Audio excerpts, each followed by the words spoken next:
자리에 앉으셔서 함께 말씀 보겠습니다. 오늘 같이 보실 말씀은 사도행전입니다. 사도행전 20장입니다. 신약성경 223쪽입니다. 신약성경 223쪽.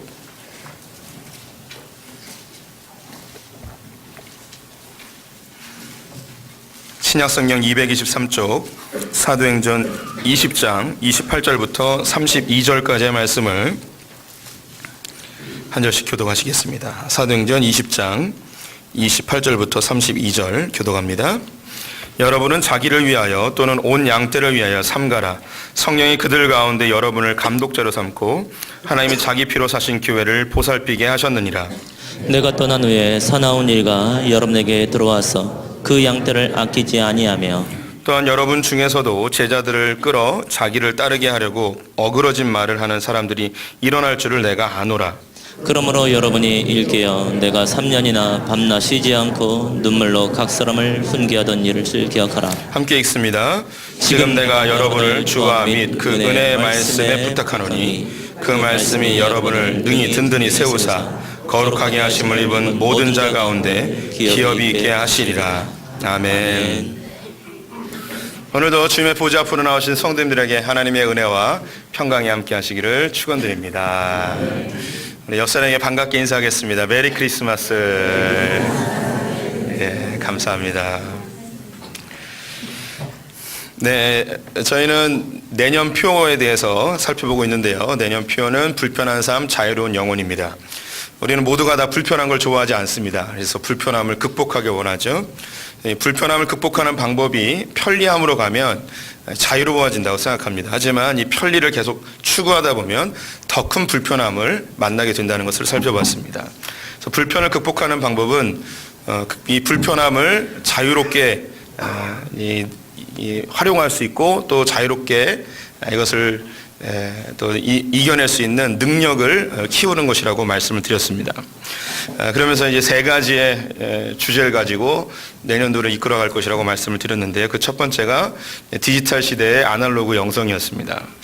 아날로그 영성은 우리가 불편함을 좀 감수하고 신앙의 본질을 찾아가는 몸부림, 애씀이고 그것으로 하나님을 감동시키자는 내용이었습니다. 그리고 이제 오늘 이제 성장의 시대의 세움의 영성에 대해서 이제 살펴보도록 하겠습니다. 예전에 그 MBC에서 성공시대라는 프로그램을 한 적이 있었습니다. 이 97년부터 2001년까지 진행을 했는데요. 그때가 이제 IMF가 터진 직후였습니다. 그래서 온 국민이 시리에 빠지고 소망 없이 이제 우리나라가 망하면 어떡하나 뭐 이런 생각들을 많이 하며 살았습니다. 그때에 이제 MBC에서 각계각층의 성공한 인물들을 소개하며 그 성공한 사람들의 방법들, 비책들을 이렇게 소개하는 프로그램이었죠. 저도 즐겨봤습니다. 우리 성도님들 중에서도 즐겨보신 분들이 있으실 테고 기억을 못하는 분들은 저보다 어린 사람이겠죠. 예, 근데 저는 한참 보다가 중간에 이제 안 봤습니다. 왜냐하면 거기 나와 있는 사람들의 공통점이 자기가 하는 일에 정말 열심히 했던 사람들, 성실하게 그리고 열정적으로 했던 사람들입니다. 그래서 이렇게 성공했다는 거예요. 몇 가지의 이제 주제를 가지고 설명하는데 보면서 왜 안 봤냐면 저 사람보다 더 열심히 하는 사람이 있고 저 사람보다 더 열정적으로 하는 사람이 있는데 그 사람이 다 성공하는 건 아니거든요.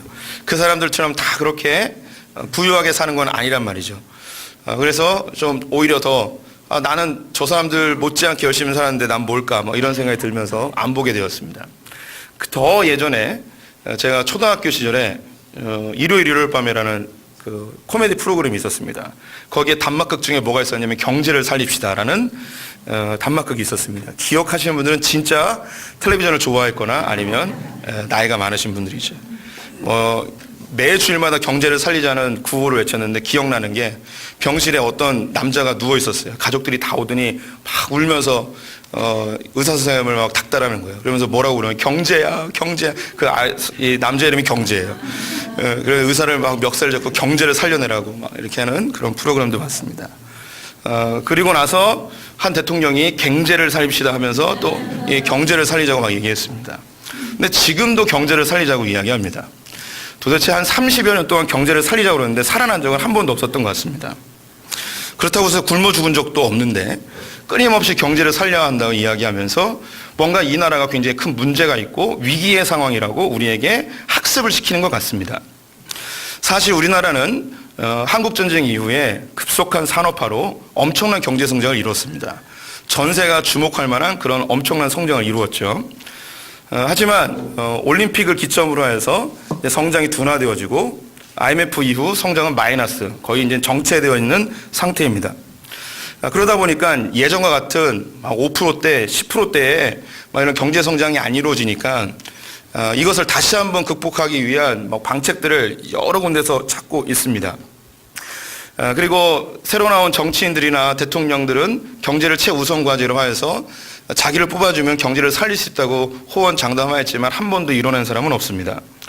또 한국판 뉴딜 정책이라 하여서 국가의 재정을 왕창 쏟아부어서 대단히 사업을 또 토목공사를 하여서 경제를 부양시키려고 하였지만 오히려 그것은 비리가 더 많아지고 산업이 발달하기보다는 세금만 더 투자되어져서 개개인마다 세금이 더 많이 늘어나는 현상이 되고 말았습니다. 실업률은 점점 높아지고 있고 청년 실업은 그보다 더 심각한 수준입니다. 40대 중반만 되면 회사에서 나와야 되는 현실이고요. 또 나라의 경제를 부흥시키기 위해서 이자율을 낮추어서 사람들로 돈을 많이 쓰게 하여서 경제를 부양시키기를 도모하였지만 오히려 이것은 가계의 부채로 산더미처럼 늘어나게 되었습니다. 모든 경제학자들은 한국의 가장 큰 경제 위험 요소는 이 다이나마이트와 같은 시한폭탄은 바로 가계 부채라고 합니다.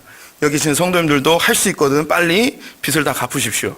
그래야지 뭔가 살 길이 있지. 이건 정말 너무너무 좀 위태로운 상태에 놓여 있습니다. 기업들은 성장률 제로 혹은 마이너스 시대를 살고 있기 때문에 이것을 어떻게든 극복하기 위하여 몇 가지 방법을 찾습니다. 흔히 이야기하는 것이 이제 기술 혁신. 새로운 기술을 만들어서 상품을 만들자 이거죠. 대체연료 기술. 지금 석유 산업으로 기반되어 있는 이 세상을 다른 대체 에너지로 활용하여서 좀 다르게 만들자는 거죠. 또 효율성을 높이는 거예요. 구조조정을 하거나 사업을 기계화하여서 인건비를 좀 줄이고 그래서 이 경제를 좀 부흥시키자고 하죠. 이런 방법들로 인해서 일시적으로 어떤 회사, 특정 회사들은 이렇게 나아지는 경우가 있습니다. 하지만 이것이 지속되지는 않습니다. 또 기술 혁신이라는 게 중소기업 같은 경우는 거의 불가능한 일입니다. 또 구조조정, 하면 좋겠죠. 그래서 이 회사들이 좀 그 자금의 여유가 있으면 좋겠지만 실업률은 더 높아지고 기계화되면서 근로자들은 갈 곳이 없어지는 상황이 됩니다. 대체연료 말은 좋지만 쉬운 게 아닙니다. 이 한국의 전체 산업의 99% 정도를 차지하고 있는 석유 산업을 이걸 한순간에 바꾸는 거 거의 불가능한 일입니다.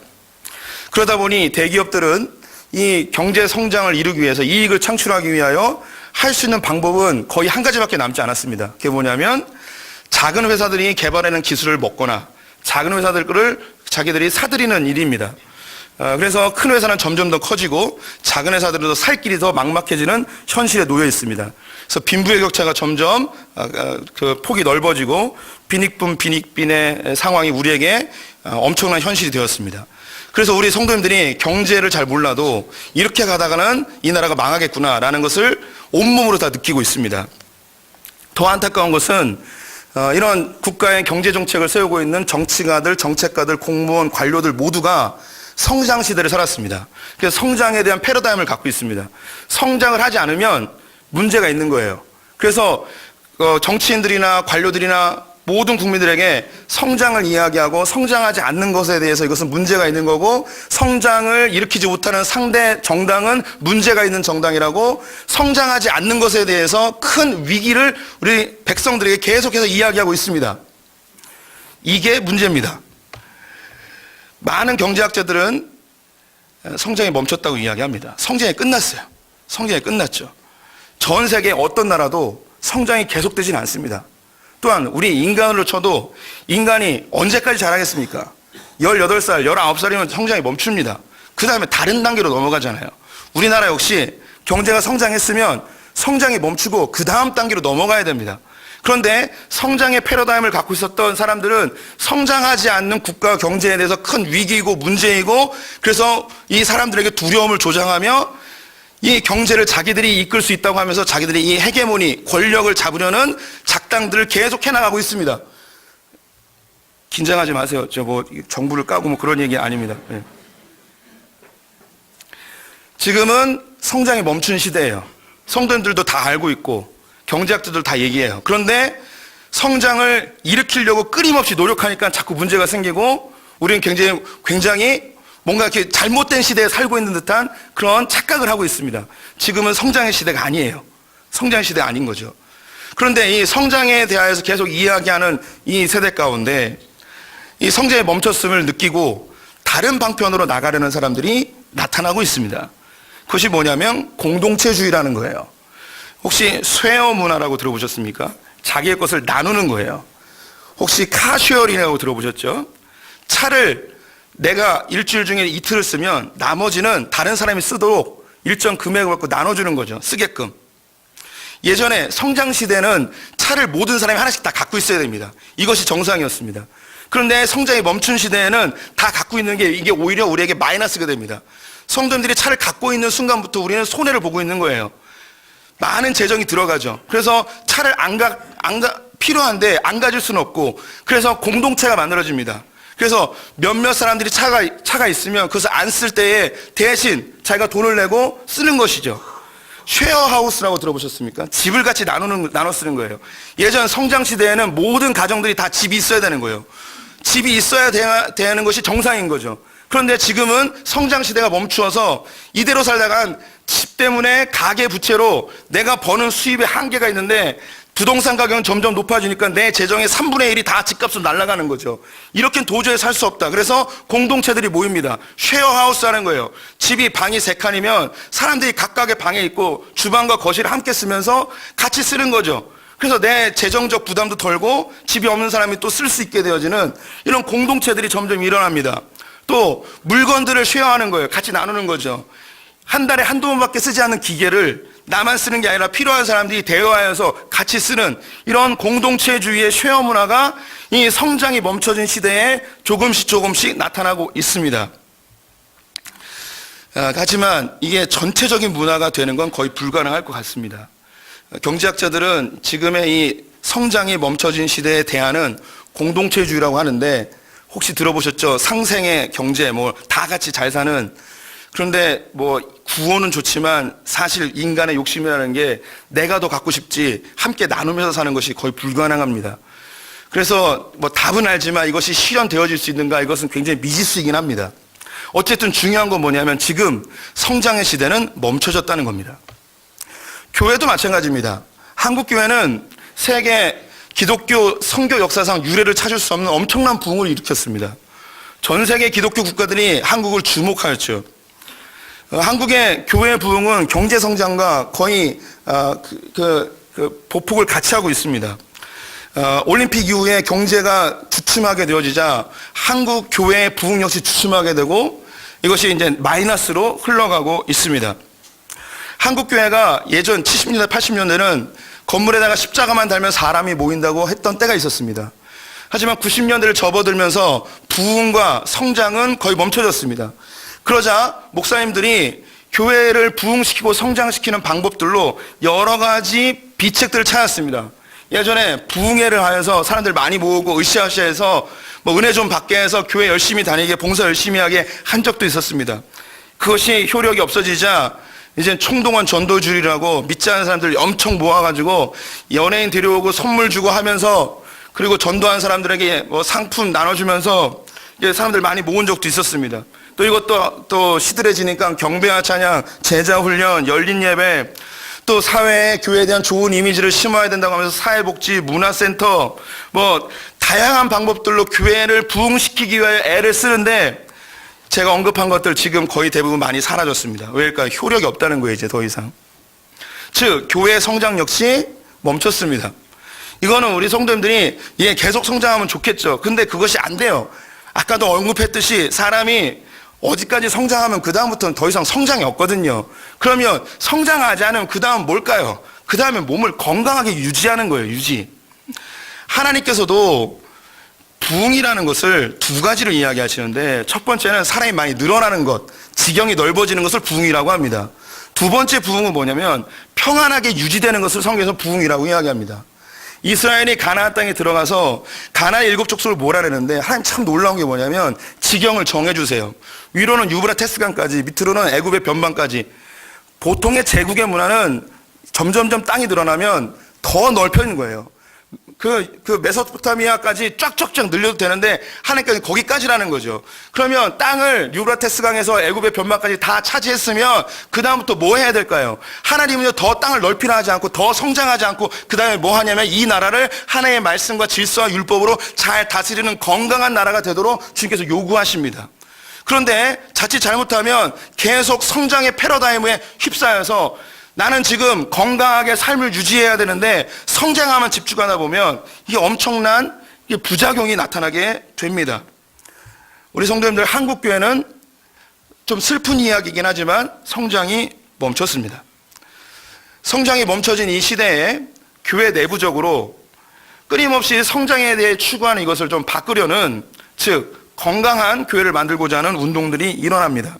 그래서 작은 교회 운동이라는 게 있습니다. 작지만 건강한 교회를 추구하는 것이죠. 작은 교회로 나가기 위해서는 교회를 끊임없이 분립해야 되는 그런 일이 나타나는 것이죠. 교회가 개척하지 않고 분립하지 아니하면 남는 건 하나밖에 없습니다. 계속해서 성장해야 된다는 거죠. 아이를 낳는 게 아니라 계속 자라나야 되는 거예요. 그러다 보면 문제가 생기죠. 제가 지난주에 동기 목사님이 담임 목사로 서게 되어서 위임식에 다녀왔습니다. 전임 목사님이 30년 동안 한 교회를 개척해서 목회했는데 제적교인 300명 교회를 만드신 거예요. 정말 수고하고 열심히 하신 거죠. 뭐 노회일이나 다른 외부 활동 전혀 안 하고 교회 일만 하셨던 분이었습니다. 후임 목사에게 위임권을 넘겨주면서 위임식을 하면서 그 목사님이 마지막 한마디를 후임 목사에게 권면을 하더라고요. 그게 뭐냐면 자기가 제적교인 300명까지 만들었으니까 후임 목사는 500명 만들어서 전 세계를 품는 선교하는 교회 만들어달라고 이야기했습니다. 네, 그분의 마음은 알죠. 근데 우리 선배 목사님들의 머릿속에는 어떤 패러다임이 가득 담겨 있냐면 성장의 패러다임으로 가득 담겨 있는 거예요. 제가 딱 봤을 때, 이 교회는 여기가 다구나라는 생각을 했어요. 여기서 더 성장하기 어렵겠구나. 정말 타고나고 특별한 사람이 오지 않는 이상 이 교회는 여기서 더 성장하기 어렵겠구나라는 게 딱 보면 그냥 알겠더라고요. 그런데 목사님이 여기서 더 넓혀지길 바라는 마음을 그대로 표현을 하였습니다. 지금은 교회 성장이 멈춰졌습니다. 그럼 이제 우리는 뭐 해야 되는가? 성장이 아니라 우리를 세워야 되는 거예요. 잘 건강하게 세워야 돼요. 그럼 잘 세워야 되는 게 어떤 것인지, 이 한국 사회는요, 인구 절벽 시대에 왔습니다. 인구가 늘어나는 게 아니라 줄어든단 말이에요. 그래서 제가 도표를 몇 가지 보여드리겠습니다. 먼저 첫 번째 도표를 보시면 한국의 1인 가구의 퍼센테이지예요. 한국 1인 가구가요, 2010년도에는 414만 명이었는데 2015년에는 520만 명이었어요. 그 중에 그리고 1인 가구가 그렇고요. 가운데 있는 게 높은 데 있잖아요. 아직 결혼하지 않은 미혼 가구예요. 미혼 가구는 2010년도에는 1321만 명이었고요. 2015년에는 1337만 명이에요. 그리고 부부였지만 이혼을 해서 혼자 사는 가정, 2010년도에는 161만 명이었고 2015년에는 218만 명이었습니다. 이렇게 하니까 뭐 다 느낌이 잘 안 오시죠? 다음 그래프 보여드릴게요. 우리나라 전체 인구 중에요, 아직 결혼을 안 해서 혼자 사는 인구가 2010년도에는 1843만 명이었고요. 2015년에 2760만 명입니다. 결혼 안 하고 사는 사람이 2760만 명이에요. 그리고 세 번째, 사별을 했어요. 부부 중에 한 명이 죽었어요. 먼저 하늘나라 간 거죠. 2010년도에는 1200만 명이었고요. 2015년은 1451만 명이었습니다. 그리고 이혼을 해서 혼자 사는 거예요. 2010년도에는 556만 명, 2015년에는 845만 명이에요. 가운데 제일 낮은 거 있죠. 결혼을 해서, 우리나라에 결혼을 해서 배우자와 함께 살고 있는 사람이 2010년도에 534만 명, 그리고 2015년에는 621만 명이에요. 우리나라 5천만 명 중에요, 결혼을 해서 같이 살고 있는 사람이 621만 명이에요. 그러니까 우리나라의 90%는요, 그냥 혼자 살고 있는 거예요. 이게 이제 시간이 지나면 더 심해지겠죠. 더 심해지는 거예요. 그러면 교회가 예전에 우리가 갖고 있었던 목회 패러다임대로 하면 교회는 더 이상 존재할 수가 없습니다. 지금까지의 목회는요, 가정 중심적으로 교회가 이루어져 있었습니다. 그런데 우리 소풍교회 역시 대부분 가족 중심으로 옵니다. 또 우리 교회가 지금 품지 못하는 사람들이 누구냐면 아직 결혼을 안 한 미혼, 근데 결혼을 거의 포기한 미혼들, 그리고 혼자 살고 사별을 하거나 이혼하거나 이런 사람들, 한국 사회의 거의 대부분을 차지하고 있는 이 사람들에 대한 대안을 교회가 갖고 있지 않아요. 그래서 이 교회는 시간이 지나면 이 인구 변화에 의해서 자연스럽게 교회는 사라질 수밖에 없어요. 그러면 교회는 그럼 어떻게 되는가? 이 성장의 시대에 가족들을 전도하여서 하던 이 시대를 바꿔야 돼요. 세워야 돼요. 어떤 사람을 세우는가? 청년들을 세워야 돼요. 그리고 혼자 사는 분들을 세워야 돼요. 그리고 더 중요한 거, 국가의 기초 단위인 가정을 세워야 되는데 부부들이 점점 이혼율은 더 높아질 거예요. 어떻게든 부부가 살 수 있게끔 해줘야 돼요. 그래서 내년도에 하는 게 부부 세우기 사역을 하는 거예요. 그리고 여성 사역을 할 거예요. 여성들을 좀 세우는, 소풍교회가 모든 거 다 할 수 없습니다. 근데 어쨌든 무엇이든 좀 해봐야 되는 생각이 있는 거예요. 그래서 우리 성도님들 이게 좀 부부 관계가 안 좋으시면 그냥 사세요. 예. 이게 내 재산이 1억이에요. 근데 둘이 나눠지면 5천만 원씩 가지고 살 수가 없어요. 그냥 살아요, 싫어도. 다른 사람들은 쉐어하우스에서 남하고도 그냥 집에서 같이 사는데, 그냥 방을 그냥 집에서 그냥 공유한다고 생각하고, 그냥 사세요. 지금 이 시대가요, 우리가 이렇게 하다 보면 그냥 다 망해요. 다 망해. 지금은 예전에는요, 부부들도요, 성장 지향적이었어요. 돈을 벌어야 되고, 집을 늘려야 되고, 차를 사야 되고, 그래서 싫어도 그냥 살았어요. 돈이 있어야 되니까. 그런데 지금은 성장의 시대가 멈춰졌기 때문에 남편도 예전만큼 돈을 더 많이 벌어오질 못해요. 그리고 지금보다 더 많이 벌어올 것이 기대가 안 돼요. 줄어들면 줄어들었지 더 늘 거라는 생각을 안 하는 거예요. 그러니까 예전에는 싫어도 같이 성장에 대한 기대감을 가지고 같이 살았어요. 근데 지금은 성장이 멈춰지니까 같이 살 명분이 없는 거예요. 그러니까 그냥 그 가정에 대해서 점점점 소홀해지고 있습니다. 그러니까 우리 성도님들 계산해봐요. 같이 사는 게 낫다니까요. 그냥 쉐어하우스 한다고 생각하고, 그리고 차도 그냥 그 카 쉐어링 한다고 하고, 부인이 이틀 쓰고 남편이 이틀 쓰고, 그렇게 어떻게든 그냥 살아보는 게 이 시대에는 더 나아요. 오늘 읽었던 본문은요, 바울이 에베소 교회에서 예루살렘을 가기 전에 마지막 했던 결단과 당부의 내용이에요. 3차 전도여행을 마치고 예루살렘을 가고자 했어요. 그 이유는 예루살렘에 엄청난 기근이 들여서 이것을 좀 구제해야 될 필요가 있었어요. 예루살렘은 이 바울에게는 고향과 같은 곳이거든요. 그는 바리새인 중에 바리새인이고 유대인 중에 히브리인 중에 히브리인이었기 때문에 자기가 하나님께 구원해서 낙오될지라도 이 유대인들이 구원받기를 갈망했던 사람이에요. 그래서 거기에 대한 빚진 마음을 가지고 이 예루살렘의 기근에 대하여 이방 교회들에게 구제를 요청했어요. 그래서 구제원금을 모아가지고 그곳에 가고자 했죠. 가기 전에 에베소 교회를 들립니다. 에베소 교회는 그의 선교 사역의 베이스와 같은 곳이었어요. 그리고 굉장히 중요한 이방 교회의 핵심적인 지역이었죠. 그래서 그곳에 갔는데 에베소 교회 성도들이 막 울면서 절대 가면 안 된다는 거예요. 가면은 핍박하는 유대인들에 의해서 바울 선생님 잡혀가지고 죽을 수도 있다고. 그래서 절대 가지 말라고. 그때 이 바울이 이 에베소 교인들에게 결단과 당부의 내용을 하는데 먼저 결단의 내용을 보겠습니다. 20장 23절부터 24절까지의 말씀 같이 읽어보겠습니다. 오직 성령이 각성해서 내게 증언하여 결박과 환난이 나를 기다린다 하시나 내가 달려갈 길과 주 예수께 받은 사명 곧 하나님의 은혜의 복음을 증언하는 일을 마치려 하면은 나의 생명조차 조금도 귀한 것으로 여기지 아니하노라. 자기가 죽을 거 알지만 예루살렘에 가고 싶다는 거예요. 그곳에 죽어가는 우리의 형제 자매들에 대해서 구제하고 싶다는 거죠. 또 그는 예루살렘에서 로마의 재판을 공식 요청하여서 로마까지 가는 것을 계산하고 있었습니다. 그 다음에 당부의 내용을 하는데 자기가 이제 그 에베소 교회를 떠나면 예루살렘에 가게 될 것이고 예루살렘에 거의 죽을 게 확실하기 때문에 마지막 당부의 말을 해요. 내가 없어지게 되면 이 교회에 나타날 일에 대해서. 그래서 29절과 30절 말씀 같이 읽어보도록 하겠습니다. 29절 30절 내가 떠난 후에 사나운 이리가 여러분에게 들어와서 그 양떼를 아끼지 아니하며 또한 여러분 중에서도 제자들을 끌어 자기를 따르게 하려고 어거러진 말을 하는 사람들이 일어날 줄을 내가 아노라. 바울이 죽게 되거나 사라지게 되어지면 에베소 교회에 나타날 일이 뭐냐면 이곳에 그 거짓 선지자들이나 악한 자들이 나타나서 일이라고 표현하죠. 제자들을 끌어 자기를 따르게 하는 거예요. 교회에 들어와서 교회를 미혹하여서 자기를 따르게 하는 거죠. 다른 말로 교회를 분열시키는 거예요. 교회를 싸우게 하는 거예요. 교회를 병들게 하고 교회를 망하게 하는 겁니다. 성장의 시대가 멈춰지면 나타나는 현상이 있어요. 교회가 부흥을 안 하니까 교회가 싸워요. 그리고 교회가 편이 갈려지고 분열이 일어나요. 그래서 싸우는 교회 가시면 교회를 싫어해서 싸우는 게 아니라 교회를 사랑해서 싸워요. 그래서 상대편이 나가야지 교회가 부흥한대요. 상대방이 없어져야지 교회가 성장한다는 거죠.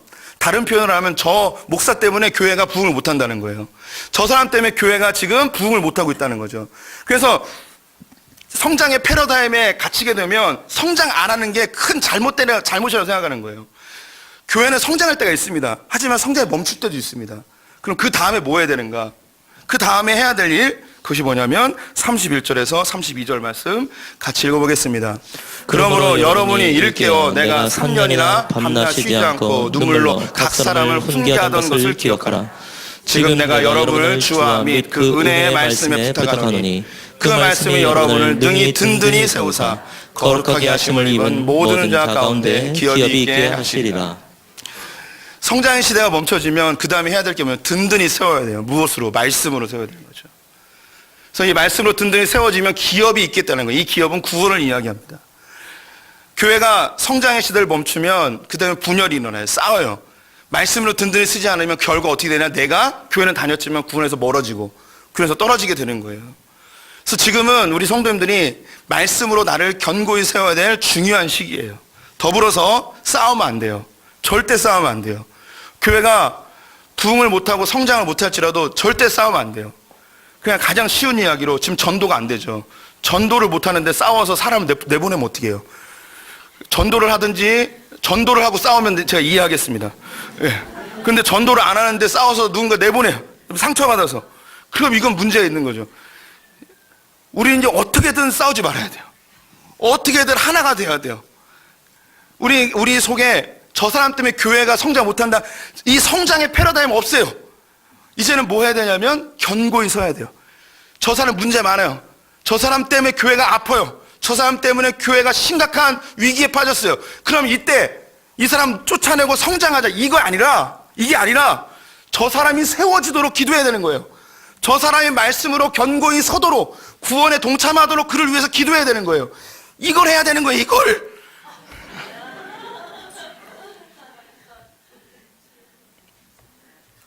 그런데 성장의 패러다임에 휩싸여서 많은 교회들이 누군가를 쫓아내고 성장하려고 그래요. 누군가를 없애고 부흥하려고 하죠. 그러다가 교회가 엉망진창이 되어지죠. 여기 계신 성도님들, 다른 교회를 많이 경험하신 분들 무슨 얘기인지 알 거예요. 소풍교회는 특이하게 성장이 멈춰진 시대에 하나님이 특별히 성장을 주셨어요. 근데 이건 기이한 일이에요. 정상적인 일이 아닌 거죠. 우리도 언제까지 부흥할지, 언제까지 성장할지 몰라요. 그런데 이 부흥과 성장 역시 다른 교회로부터 온 경우가 훨씬 더 많아요. 제가 한번 이야기한 적이 있었죠. 제가 21세기에 가장 좋은 전도의 방법, 부흥의 방법을 알았어요. 뭐냐? 문제 안 일으키는 거.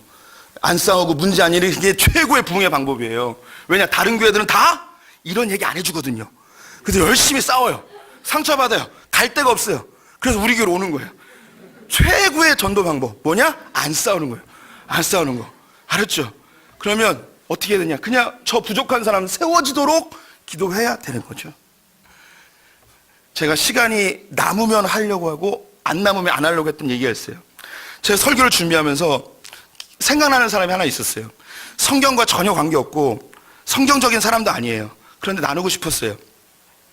일본에서 사람들이 정말 좋아하는 영웅들이 세 사람을 꼽아요. 우리 성도님들이 알고 있는 오다 노부나가 이런 사람이 있고요. 그리고 도쿠가와 이데야시, 이름도 어려워. 도쿠가와 이에야시, 있어요. 그런 사람.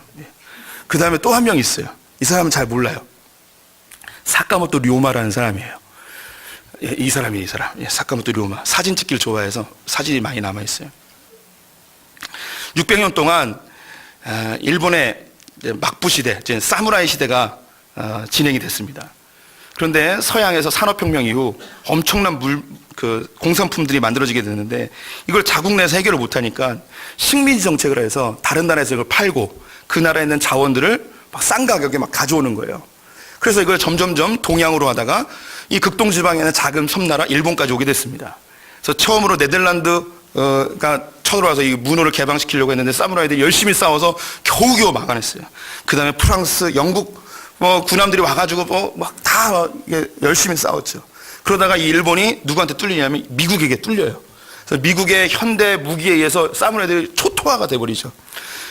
그러면서 일본과 불공정 조약을 맺게 됩니다. 그때에 이 사무라이들이 두 패로 나눠지게 돼요. 하나는 개화를 하자라는 편과 하나는 쇄국을 하자라는 편이 열심히 이제 서로 싸우게 됩니다. 적은 밖에 있는데 안에 있는 사무라이들끼리 열심히 싸우는 거예요. 그러면 이 적은 밖에 있는 자기네들끼리 싸우다가 자기네가 이제 망하게 되는 거죠. 그런데 이 두 개의 사무라이 팔을 하나로 묶어준 정말 뛰어난 인물이 있는데 그 사람이 누구냐면 바로 사카모토 료마라는 사람이에요. 사진 한번 다시 보여드리면 이 사무라이의 그 중요한 그 두 개의 파가 있었는데 사스마본하고 조슈본이 있었습니다. 이 본은 이제 요즘의 군 이런 건데 이런 두 파가 있었어요. 그래서 이 두 파를 하나로 동맹을 맺게 해요. 그래서 샤초 동맹이라고 하는데 이걸 이 사카모토 료마가 이루어내요.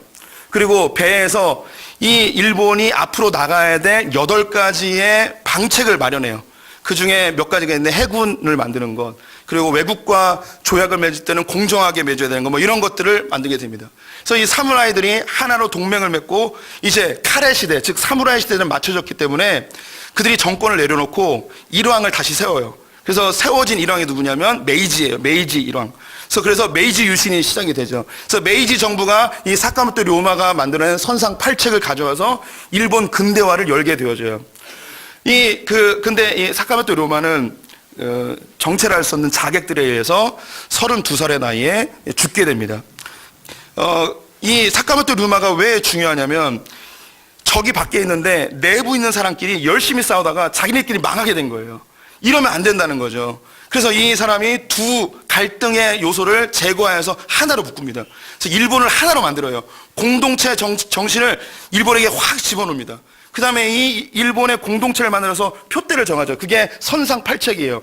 우리 일본은 이렇게 나가야 됩니다 하고 딱 목표를 정하고 따라오든 말든 관계없이 이 사람도 확 데리고 그쪽으로 갑니다. 그래서 일본의 근대화가 이루어져요.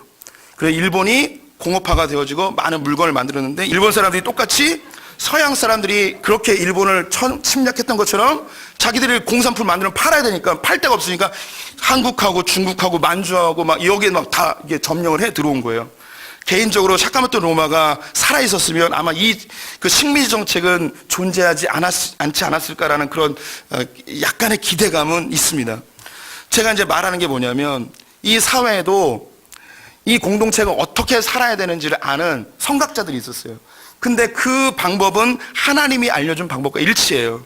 그런 사람들에 의해서 공동체가 살아나는 거죠. 지금도 일본은요, 사카모토 료마의 정신을 그대로 유산으로 받아들였어요. 일본은 특이한 게 문제가 생기면 양분되지 않아요. 신기한 나라예요. 이상하게 하나의 문제 딱 생기면 더 예전보다 더 강하게 뭉치는 특이한 특성을 갖고 있어요. 그게 바로 사카모토 료마가 그들에게 심겨준 공동체 정신이라는 거예요. 그리고 한 가지 목적을 이루기 위해서 그냥 전진하는 거예요. 교회는 이런 정신이 필요합니다. 우리의 적은 사단 마귀예요. 세상이에요. 그런데 대부분의 교회들이 내부에서 자기들끼리 싸우다가 교회가 자멸해버리죠. 그때 그들이 추구하는 방향성은 뭐냐면 성장이에요. 성장해야 된다는 거죠. 아니에요. 이제 성장이 끝났어요. 더 이상 성장은 없어요. 이제 뭐 해야 되냐. 공동체가 똘똘 뭉쳐서 주님이 다시 성장의 때를 주실 때까지 우리를 견고히 세우는 일이 필요해요. 정확한 표대, 즉 말씀 바라보면서 공동체가 하나 되어서 주님이 이 대한민국 가운데 혹은 이 소풍교회 가운데 주실 그 부흥의 때를 갈망하며 그때까지 기다리는 거예요. 마지막 때를 바라보며 우리가 어떻게 살아야 될지 예수님의 동생이었던 유다가 유다서에서 이렇게 권면하고 있습니다. 유다서 1장 19절에서 21절 말씀 같이 읽어보겠습니다.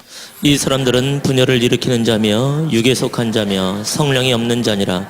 사랑하는 자들아, 너희는 너희의 지극히 거룩한 믿음 위에 자신을 세우며 성령으로 기도하며 하나님의 사랑 안에서 자신을 지키며 영생에 이르도록 우리 주 예수 그리스도의 긍휼을 기다리라. 유다 사도가 마지막 때를 바라보고 있는 교회와 성도들에게 두 가지를 권면해요. 첫째는 분열하지 말라는 거예요. 절대 분열하면 안 돼요. 지금은 누군가를 쫓아내서 성장하는 때가 아니고 그 연약한 사람이 온전히 세워지도록 하나 되어 기도할 때입니다. 그리고 우리 성도님들이 거룩한 믿음, 즉 말씀 위에 우리를 잘 세워서 하나님 오실 때까지 잘 기다리는 거예요. 2018년 뿐만 아니라 우리 신앙 전체가 하나님께서 세우신 이 아름다운 하나님의 교회 공동체를 잘 지키고 각자가 말씀 위에 올바로 굳건히 서는 그런 성도님 되시기를 축원드립니다. 기도하겠습니다. 하나님 아버지, 한국 땅에 교회에 부흥을 주셔서 감사합니다. 하지만 어느 순간 교회가 성장을 멈추고 또 마이너스라고 이야기하며 교회가 큰 문제가 있느냐, 교회가 위기에 처했냐, 그렇게 우리를 호도하는 이야기들을 많이 듣습니다. 하나님, 이제 이 한국교회는 성장이 아닌 세움의 시대에 들어섰음을 우리가 알게 하여 주시옵소서. 또한 그리하여 공동체를 잘 지키며 말씀 위에 견고히 설 수 있는 소품교회와 성도들, 한국교회가 되게 하여 주시옵소서. 그리하여 하나님 오실 때에 모두가 구원에 동참할 수 있는 은혜가 있길 간절히 소망하며 예수님의 이름으로 기도드렸습니다. 아멘.